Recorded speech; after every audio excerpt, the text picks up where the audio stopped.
L'homme ne vivra pas de pain seulement, mais de toute parole qui sort de la bouche de Dieu. Voici votre moment de méditation quotidienne.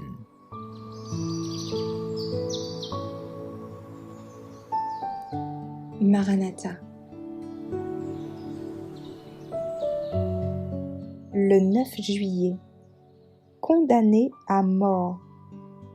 Si tu te tais maintenant, le secours et la délivrance surgiront d'autre part pour les Juifs, et toi et la maison de ton Père, vous périrez. Et qui sait, si ce n'est pas pour un temps comme celui-ci que tu es parvenu à la royauté. Esther 4, verset 14.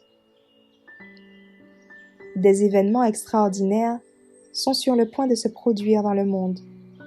La fin de toute chose est proche. Le temps d'épreuve est sur le point de surprendre le peuple de Dieu. Alors, le décret interdisant d'acheter et de vendre à ceux qui gardent le sabbat du Seigneur sera promulgué, et ils seront menacés de châtiment, et même condamnés à mort s'ils n'observent pas le premier jour de la semaine comme sabbat.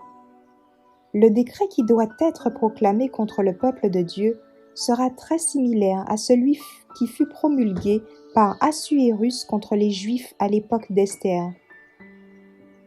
Satan imagina ce plan afin de débarrasser la terre de ceux qui gardaient la connaissance du vrai Dieu. Mais ces manigances furent déjouées par un pouvoir contraire qui règne parmi les enfants des hommes.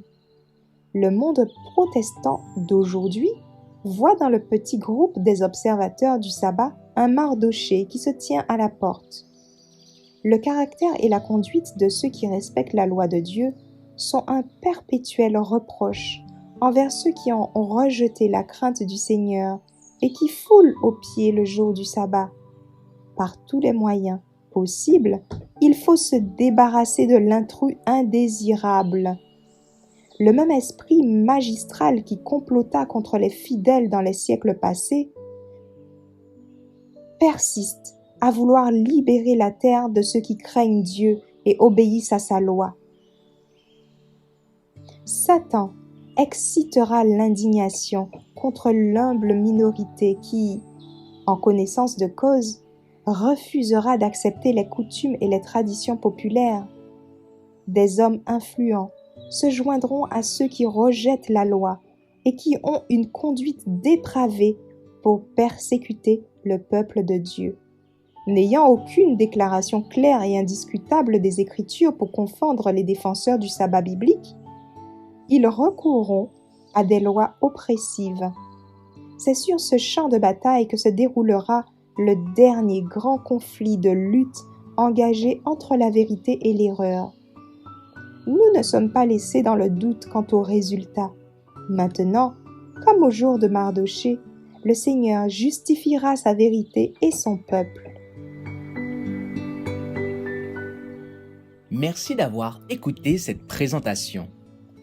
Assurez-vous de nous rejoindre demain pour votre moment de méditation quotidienne avec lereste.org.